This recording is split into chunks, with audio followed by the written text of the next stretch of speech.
Around 6 a.m. on March 2nd, 2016, Benjamin Archer left his mother's house in Delaware City, Delaware, to go to Fort DuPont State Park.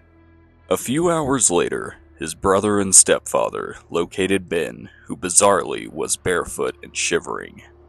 He refused to leave and reportedly stated that he needed to, quote, bless the park. His mother arrived later, but they were unable to locate Ben again. His mother left him clothes and boots, hoping he would return. When the family returned later, they discovered somebody had taken the boots but had left the clothes. When he disappeared, Ben had no ID, phone, or money. He had also recently been in a serious car accident, which may have contributed to his disappearance. No trace of Ben was ever found.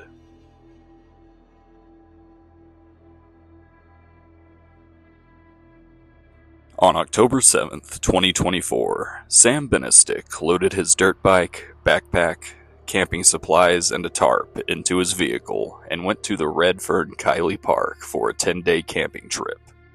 On November 26th, Sam was found supporting himself with 2 sticks and a cut-up sleeping bag wrapped around his legs for warmth. Gaston Schaefer and John Tatry were the men who accidentally found Sam while touring the area. They gave Sam their lunch and called emergency services, who rushed Sam to the hospital. Once Sam recovered, he shared his story. When Sam arrived to the trailhead on October 7th, he spent 2 nights in his car, one night due to his late arrival, and the second night due to rain.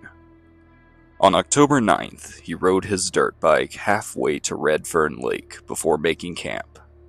The next day it was too muddy, and he decided to turn around and leave. He rode until it got too dark, parked his bike off the trail, and left some supplies covered there.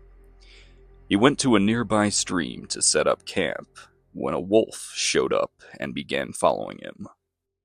The wolf began to stalk Sam, and in an effort to get back to his bike, he tried to use bear spray on the wolf. However, the spray malfunctioned, and Sam had to defend himself with a hatchet. He then fled up a mountain and fell into a gully. During the fall, he sprained and cut up his legs. When he bled through all of the bandages, he used a fishing line and needle from his emergency survival kit to stitch his leg back up. Sam stayed in the gully for 2 weeks, trying to recuperate and lighting fires at night. When the weather got worse, he moved into a lower valley and built a shelter in a dry creek bed. He stayed there for an additional 3 weeks. During this time, Sam survived on 2 jars of peanut butter and 3 potatoes. When his food ran out, he decided to travel east. He walked through deep snow for 5 days in a straight line until he saw some snowmobile tracks. He then followed those to a plowed trail and his eventual rescue. He says he may have hallucinated some of these events. Sam's family reported him missing on October 19th, and on October 20th, 120 trained volunteers began searching, also using dogs and drones to cover hundreds of square miles. Search efforts were suspended on October 31st due to temperatures dropping to -20 degrees and heavy snowfall. Sam was suffering from frostbite and smoke inhalation when he was rescued. He went on to make a full recovery. If you enjoyed the video, please consider liking and subscribing to the channel so you don't miss any future videos. We will see you next time.